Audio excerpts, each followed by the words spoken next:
This is the Dollemore Daily, and I'm Jesse Dollemore. Today's video is brought to you by Raycon Everyday Earbuds. As I just talked about in a previous video, the one directly preceding this, I woke up early this morning. I have COVID. And I woke up this morning and came down to my computer and started poring over old videos and thumbnails to talk about what took place in Buffalo. The white supremacist terrorist, domestic terrorist, that took the lives of 10 people, 11 people, predominantly black victims. It is a white supremacy motivated crime. And I came down to my computer because I wanted to sift through, a lot of old videos that I've done, finding clips of Tucker Carlson and the things that he has said, which I believe clearly, if you're looking at it with any kind of lens at all, he precipitated this. He is certainly one part of many pieces of disinformation and propaganda and hate speech that precipitated what took place in Buffalo. And in my search, I stumbled upon a video from, what's the date? August 9th, 2019. This is how long I've been talking about this. August 9th, 2019. And I would, rather than do all the thumbnails, because seriously, there are dozens of videos that I've done about Tucker Carlson, specifically about his white supremacy, specifically about his hate program. And it's been going on for years. So rather than talk anew about this, and as a measure to demonstrate just how long this has been going on, this is back when I was doing scripted pieces in front of a green screen, I'm going to play 10 minutes of a video that is a deep dive into the hatred that is being espoused by Tucker Carlson, that does indeed lead to domestic terrorism, which he denies is even a thing. Before I get to that, though, a word from today's sponsor, Raycon. I am regularly on the move, whether I'm walking our brand new baby bulldog, Sweepy, stepping out for a bite to eat, or filming on location here in Washington, D.C. One essential item that I always have with me are my Raycon Everyday Earbuds. These earbuds are perfect for everything your day requires of you. I use them for editing videos, regularly taking conference calls with them, and blasting tunes while I'm riding my bike, not as often as I should, my Peloton bike. Using Raycon's two different modes, you can either totally zone out in noise isolation mode or switch to awareness mode to keep your ear on what's going on around you. Head to buyraycon.com/Dollemore or click the link in the description now to get up to 15% off of your first purchase of Raycons. These everyday earbuds are far more than just versatile. I mean, they are super hi-fi and sound fantastic, but they are also so comfortable. Their optimized gel tips ensure a perfect fit in the ear, and they don't come out. They're powerful. With 32-hour battery life, your Raycons offer over 8 hours of continuous playtime. And they're also durable. They're built to withstand the left in the pocket, went through the dryer moment that we all end up having. And with a bunch of color options, they look great on you too. 50,000 5-star reviews simply cannot be wrong. Support this channel and enjoy full quality audio at half the price of other premium audio brands. Go to buyraycon.com/Dollemore or click the link in the description to access up to 15% off of your first Raycon purchase. I'm telling you, your ears are going to thank you. Again, for years I've been talking about the white supremacy problem within the Republican Party. Of late, I've taken to calling the Republican Party the largest, most organized white supremacist organization in the world. I stand by that. It is not just a fascist, authoritarian-leaning organization. They are trafficking in dangerous propaganda. There's a class or a generation, a demographic of American who grew up with Donald Trump being the president. This alleged shooter in Buffalo, I'll say that to keep myself legally covered, was 13 when Donald Trump started running for office. He grew up coming of age in politics, understanding the political landscape as poorly as he does, thinking that this is normal, that the rhetoric, the hate speech that is spewed on a nightly basis on Tucker Carlson, talking about the Great Replacement Theory, talking about white genocide, talking about diversity not being our strength. He grew up with that being the norm. It is not the norm. These are things that used to be whispered in quiet settings among white people. And now it's a nightly broadcast on Fox News. I do it occasionally, I don't often implore you to share a video, but I'm going to implore you to share this video and point out to those with whom you share it that this is from August 9th, 2019, what you're getting ready to hear. And it could be just as prescient today, just as applicable to our circumstances today, if not more so. Anyway, again, August 9th, 2019. Watch this. Tucker Carlson from Fox News isn't just a petty little man and a loathsome demagogue. He's not just a rich brat who's never done a single day of actual work in his exceedingly privileged life.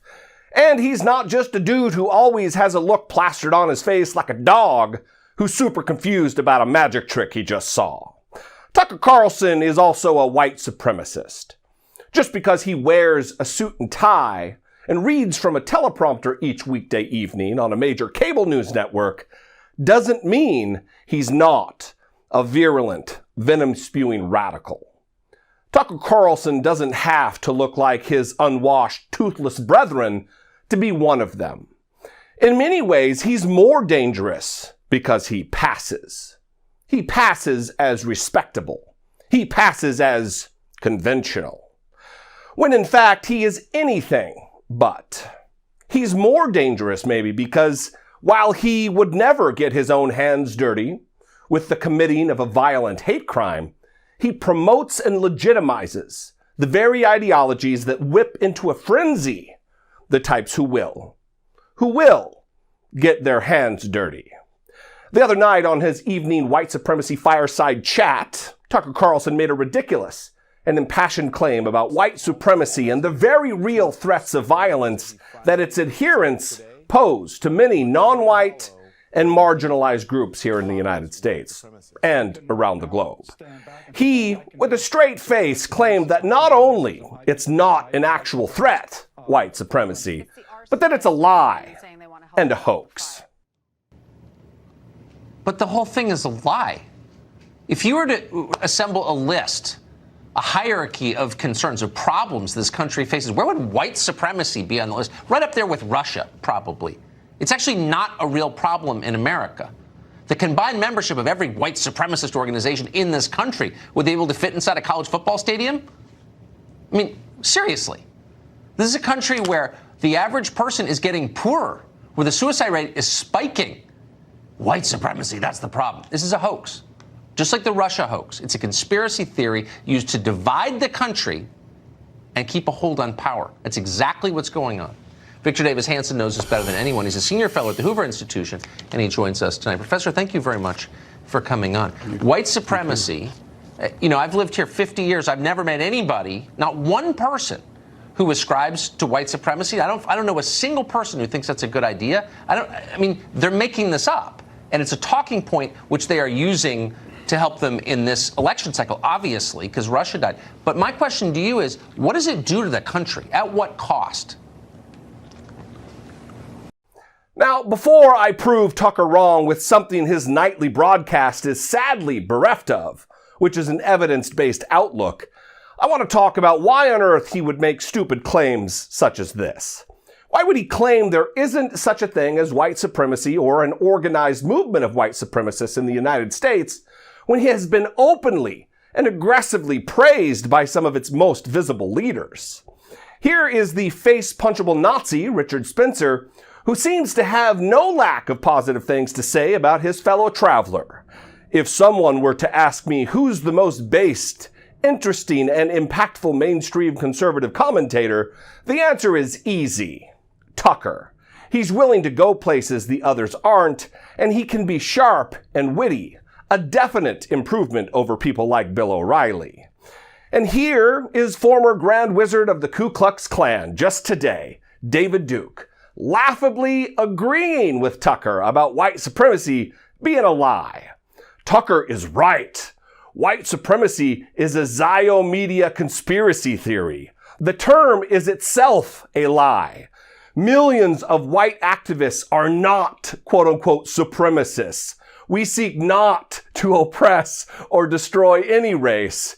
Human rights for all, even for white people. Stop anti-white racism.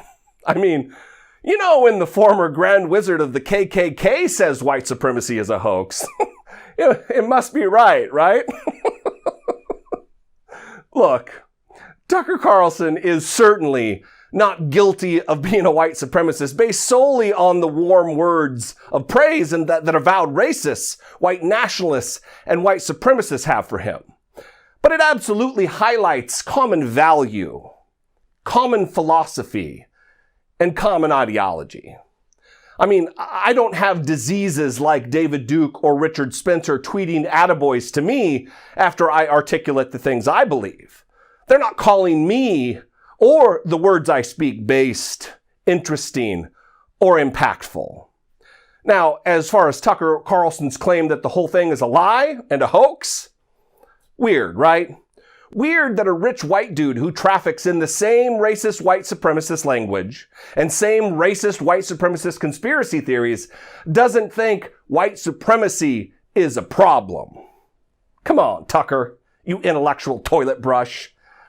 In April of 2017, the Government Accountability Office published a 62-page report titled Countering Violent Extremism and found that at the time of its publishing, of the 85 violent extremist incidents that resulted in death since September 12, 2001, far right-wing violent extremist groups were responsible for 62 of them, or 73%.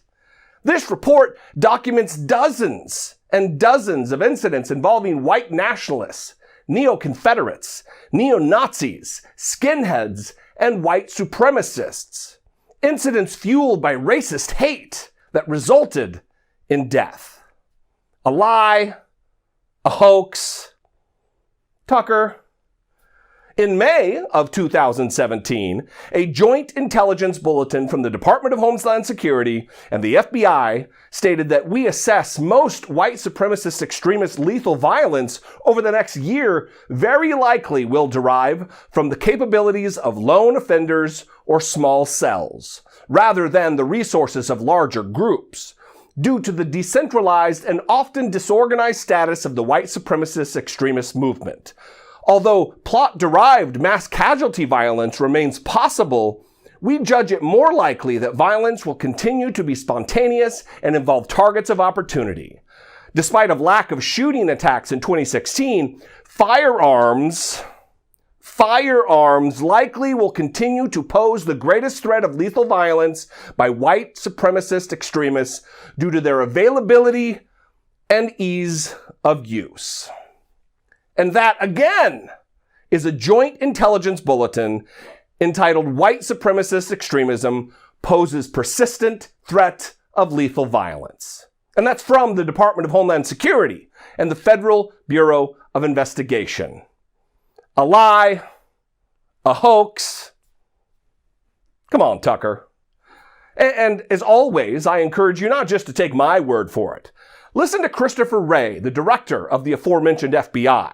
Listen to him explain in sworn House Judiciary Committee testimony that the Bureau has made about 100 arrests of domestic terrorism suspects in the past 9 months, and that most investigations of that kind involve white supremacy. Needless to say, we take domestic terrorism or hate crime, regardless of ideology, extremely seriously, I can assure you. And we are aggressively pursuing it, using both counterterrorism resources and criminal investigative resources, and partnering closely with our state and local partners. In just the last little while, we've had cases involving, for example, the Coast Guard lieutenant who was planning an attack on elected officials and TV anchors here in this area. We've had militia members. Was that motivated by a white supremacy belief? I think it would be a version of that, certainly. Our focus, when you asked about the categorization, our focus is on the violence. We, the FBI, don't investigate ideology no matter how repugnant. We investigate violence. And any extremist ideology, when it turns to violence, we're all over it. And we've had, in fact, and that you don't have to just take my word for it, just in the first 3 quarters of this year, we've had more domestic terrorism arrests than the prior year, and it's about the same number of arrests as we have on the international terrorism side. I ask you to clarify that. We have, through the third quarter of this fiscal year, had about, give or take, 100 arrests in the international terrorism side, which includes the homegrown violent extremism. This year? This year. But we've also had just about the same number, again, don't quote me to the exact digit, on the domestic terrorism side. And I will say that a majority of the domestic terrorism cases that we've investigated are motivated by some version of what you might call white supremacist violence, but it includes other things as well. Did you hear that, Tucker? White supremacy isn't the only domestic terror issue that we're faced with, of course. But it most certainly is very real, a very real problem, and a very real threat. A lie, a hoax. Why don't you tell that to the families of victims of radical right-wing white supremacist terrorism, Tucker? Tell that to the victims of the terror attack at the Tree of Life Synagogue in Pennsylvania, or the Shabbat Poway Synagogue in Poway, California. Why don't you explain it to the loved ones of the dozens of victims in El Paso, that the violence that was visited upon them was a lie or a hoax? Tell that to the entirety of this nation who witnessed the scourge of radical racist white supremacist extremism descend upon the city of Charlottesville.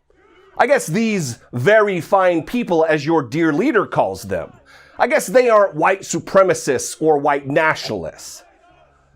Is this just a lie and a hoax as well? Right, Tucker, you feckless, overpaid clown.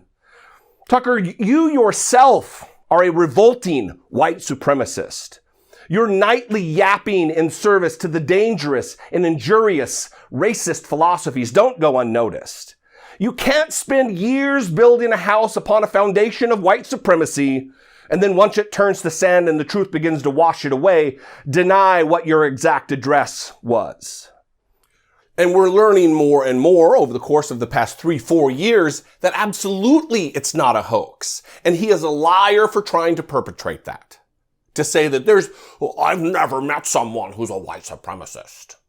While the leader of the KKK heaps praise upon him.